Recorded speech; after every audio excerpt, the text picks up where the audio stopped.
Before I start, I'd love to know, where are you listening from today? Drop your city or country in the comments. It means more than you know to see how far these stories travel. This is a story about trust, violation, and the moment I learned to lock my heart as well as my doors. We swapped houses for a dream vacation, a perfect mutual agreement of trust. My immaculate, cherished home, the one I'd spent a decade curating for their beachside condo. I left flowers on the counter, fresh linens on the beds, and a guide to my favorite local spots. Treat it like your own, I texted. Of course, they replied. Our home is yours. We returned 2 weeks later, sun-kissed and relaxed, key turning in my own lock. The smell hit us first. Sour milk, stale beer, and something rotten. Then the sight. Red wine sprayed like blood across my cream living room wall, a shattered heirloom vase, my great-grandmother's, in a pile by the fireplace. Muddy boot prints tattooed into the pale hardwood. In the kitchen, every dish was piled in the sink, crusted with food, and a strange dog was cowering in the corner, having used my oriental rug as a bathroom. On my fridge, a note, held by a souvenir magnet they'd bought. Hey, had a few friends over. Sorry about the mess. Left you some beers in the fridge as a thank you. P.S. Your TV is awesome. Mark and Jess. They'd had a party? No, they'd had a siege, and they called my life sanctuary a mess. This is the house swap scam. And if you think a handshake deal is a bond of respect, you haven't seen strangers treat your history as their disposable playground. The betrayal doesn't begin with the broken vase. It begins in the sacred act of preparation. You open your home, not just a rental property, your home. The place that holds your quiet mornings, your family photos, the wear on the floorboards from your own footsteps. You scrub every surface, clear your closets, hide your private things, but leave out the welcoming ones, the good coffee, the soft towels. You imagine them appreciating the care you've put into your space. You trust them to see the love embedded in the details. The swap happens. Warm goodbyes, promises to care for each other's worlds. You arrive at their place. It's fine. A bit cluttered, but lived in. You shrug. Everyone has a different standard. You're away. You check your security camera, the one facing the porch, just for packages. You see cars pulling up. More cars. People you don't recognize carrying coolers, spilling out onto your lawn. Your phone is silent. No message asking, is it okay if... A low hum of anxiety starts, but you silence it. Maybe it's just family. Don't be paranoid. You return. The key turns and your world fractures. The violation is visceral. It's not just dirt. It's the profound disrespect for your private universe. The wine stain is on the wall behind the sofa. They had to move furniture to make that splash. The broken vase wasn't knocked over. It was in a display cabinet. They had to open it. You find evidence of their alternate life in your space. A stranger's prescription medication in your bathroom. A forgotten stained shirt in your laundry. A half-eaten moldy pizza box on your bookshelf. You call them. Their voice is light, breezy. Oh man, yeah, things got a little wild one night. Our bad. Hey, how was the beach? They recast your trauma as a minor lapse in cleaning. They didn't just have a party. They treated your curated life as a party venue, and you as the hired, unseen cleanup crew. The betrayal is the realization that your home, the ultimate expression of your safety and identity, was to them just a backdrop, a conveniently located stage for their own good time. Your trust was not a covenant, it was a loophole they exploited. Worse, they often use faux generosity as the excuse. We left you beers. As if a six-pack is a fair exchange for your peace of mind and damaged property. The hook isn't the cost of repairs. It's the eradication of your safety. It's the proof that the vulnerability you offered, the ultimate gesture of we're in this together, was not just abused, but actively mocked. You gave them the keys to your kingdom, assuming they saw a castle. They saw a motel. The unraveling is the slow poisoning of your own sanctuary. First, your home feels haunted. You can't sit in your living room without seeing the ghost of the stain. You smell phantom smells. Every creak of the house becomes an echo of their footsteps. The place that was your recharge station is now a crime scene you can't leave. The financial and logistical nightmare begins. The security deposit from the swap platform is contested. Normal wear and tear, they argue. The wine stain requires a professional. The floor needs refinishing. The vase is irreplaceable. You spend hours on calls, emails, submitting estimates. You are now a project manager for the restoration of your own life, while they post beach photos with Zarvalver best vacation ever. The social dynamics curdle. Mutual friends are involved. Some take your side, horrified. Others downplay it. It's just stuff, wasn't it, in short? Or you did give them the keys? Your legitimate grief is minimized as being overly attached to material things, while their vandalism is reframed as youthful exuberance. Your trust in everyone evaporates. You become suspicious of guests in your own home. Did they move that coaster? Are they judging this stain? You scrutinize friends borrowing a book, family staying over. The open house policy of your heart has been replaced by a strict security detail. Their narrative becomes the weapon. They tell a lighthearted story of the crazy vacation house to friends. You hear a third-hand version. Yeah, we stayed at this amazing place, had a killer party. The owner was a bit uptight afterward, though. They paint you as the villain, the prudish killjoy who can't take a bit of fun. Your own vacation memories are ruined.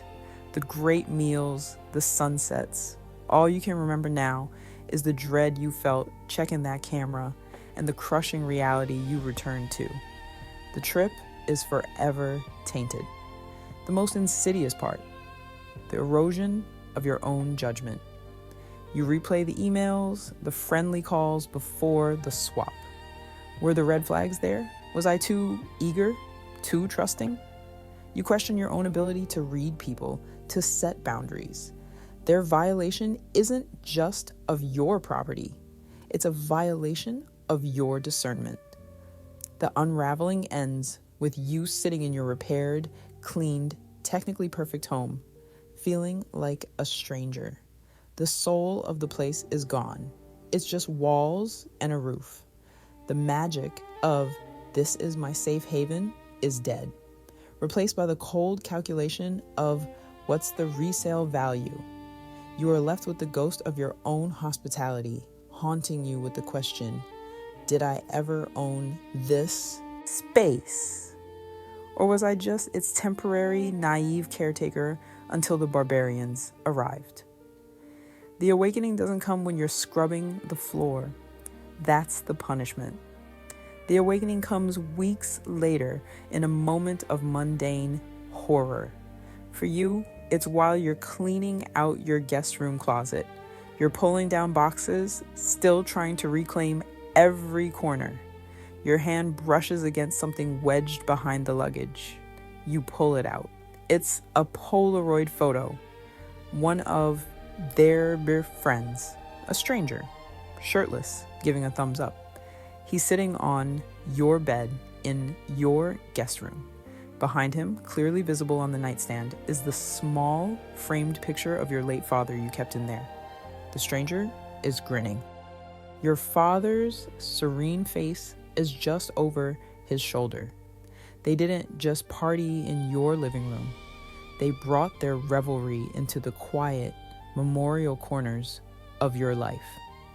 They used the backdrop of your most personal memories as a prop for their silly photo. In the silent glare of the closet light bulb, holding the crinkled photo, the final veil lifts. This was never about a broken vase or a stained rug. This is about the fundamental mismatch in the economy of respect. You deal in a currency of sanctuary, history, and sacred privacy. They deal in a currency of utility, entertainment, and disposability. Your home was a temple in your economy. In theirs, it was a free Airbnb with no rules, a space to be consumed and discarded. The awakening is the calm, clear understanding that you invited wolves into a shrine, and you're surprised they didn't genuflect.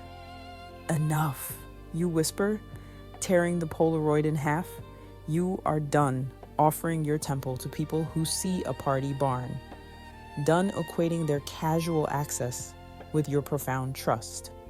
You don't feel rage at them anymore. You feel a profound, weary clarity. You will no longer translate your trust into open doors for those who cannot see the threshold. From now on, your sanctuary will be accessible only to those who understand the word sacred. And for everyone else, you will offer the universal empty currency of a hotel recommendation and be done with it. The fight back begins not with a lawsuit, but with a change of locks, real and metaphorical. You are revoking the visa to your inner worlds from tourists of convenience. The fight back is a strategic fortification of your boundaries. It is about protecting your peace by redesigning the entire system of access. Phase 1, the immediate lockdown and forensics. The legal and financial triage.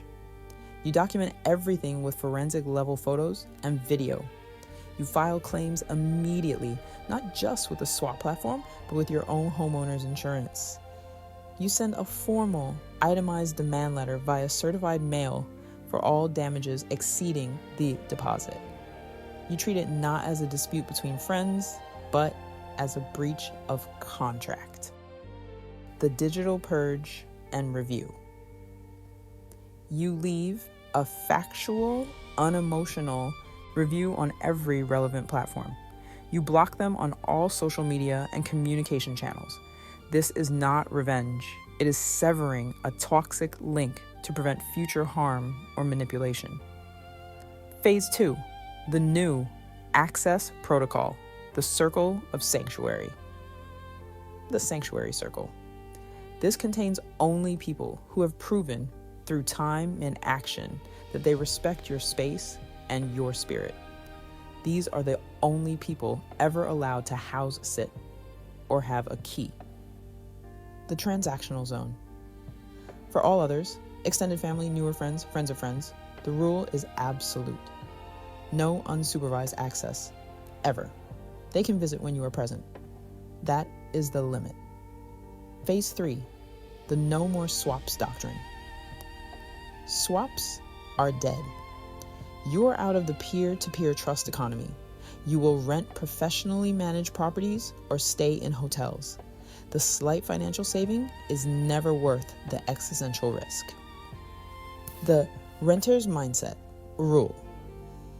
If you must allow someone to stay, e.g., a family emergency, you adopt a landlord's mindset. You create a rent agreement. You take a security deposit. You do a walkthrough video with them before and after. You remove all personal, irreplaceable items to a locked room. Phase 4, the physical and digital fortification. Security as standard. You install visible security cameras with notices adhering to laws at all entry points. You get a smart lock with unique expiring codes for any approved service people. The illusion of occupancy kit. For future vacations, you invest in smart plugs for lights, a mailbox hold, and you never, ever post real-time vacation photos until you are home. Your public narrative is, a friend is staying at my place, even if no one is. Phase 5, the reclamation of sanctuary. The ritual, cleanse. You do not just clean, you reclaim. You sage the house, repaint the stained wall a new color you love, rearrange the furniture. You physically reshape the space to erase their footprint. Create a new heart of the home. You invest in one new beautiful piece for your home, a painting, a chair that they never saw. This becomes the new anchor of your sanctuary, a symbol that your home story continues beyond their vandalism. Become the unbreachable guardian.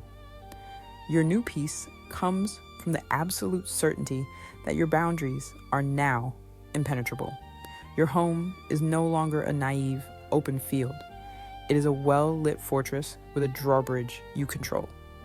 The fight back is won not when you get the repair money, though you do, but when you can once again sit in your living room in utter silence, feel completely safe, and the memory of their invasion feels like a story about someone else's life. Your reclaimed peace is your victory. You do not emerge less trusting.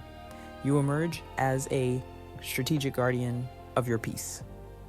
Your trust is now a credentialed access pass, not an open door policy. Your transformation is from naive host to sovereign warden. Your home is your sovereign territory, and you now require a visa for entry, granted only on proven merit. From this, you draft the Sovereign Sanctuary Protocol. Protocol Clause 1. The Sanctuary Circle Taxonomy. Categorize with cold precision. Inner sanctuary, key holders. Proven, decades-long respect. Fewer than 5 people. Guest zone, supervised access only. All other friends and family. Welcome for dinner, not for the keys. The swap list, permanent ban. The offenders and anyone who advocates for them. Their access is permanently revoked, digitally and physically. Protocol, Clause 2. The trust must be earned, not loaned rule. Access to your private world is a privilege earned through consistent, observed respect over time, not granted through charm or familial obligation. High trust history, high access, e.g., emergency key.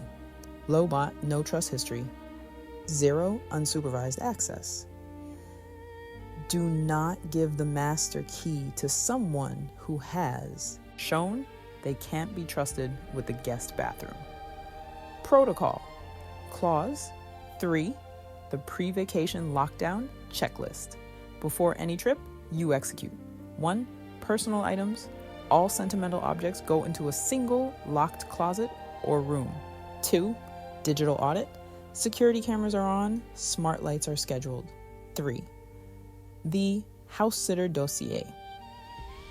If someone from the sanctuary circle is staying, they get a printed guide with clear, non-negotiable rules. No parties, no guests, pet care instructions.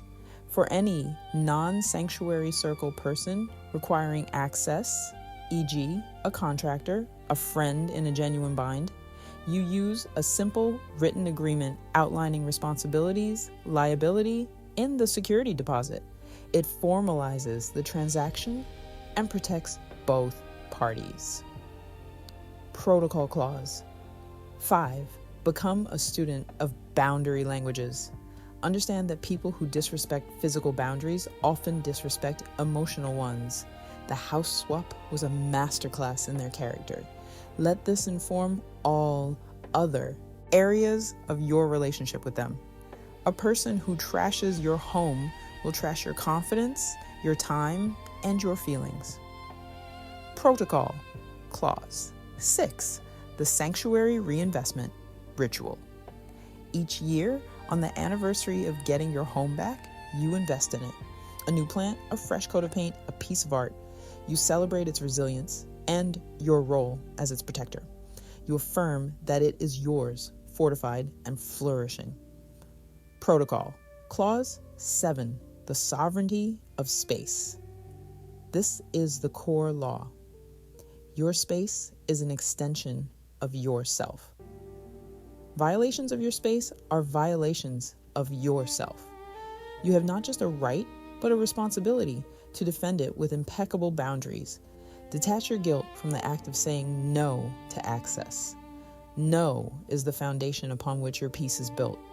You are no longer haunted by the house swap. You are armored by it. The house swap scam didn't make you paranoid. It made you principled. You lost faith in casual trust. You gained a sovereign system for sacred space. Go and be a guardian who is warm within your walls and impenetrable at your gates. Let your sanctuary be a litmus test for the people in your life. Those who tread softly and honor it, keep close. Those who see only square footage and party potential have shown you who they are. Believe them and spend your precious peace accordingly. So tell me, what do you think? Was I right to fortify my boundaries, or was locking everything down an overreaction? I'm genuinely curious to hear your thoughts. If this story resonated with you, please like this video so others can find it too.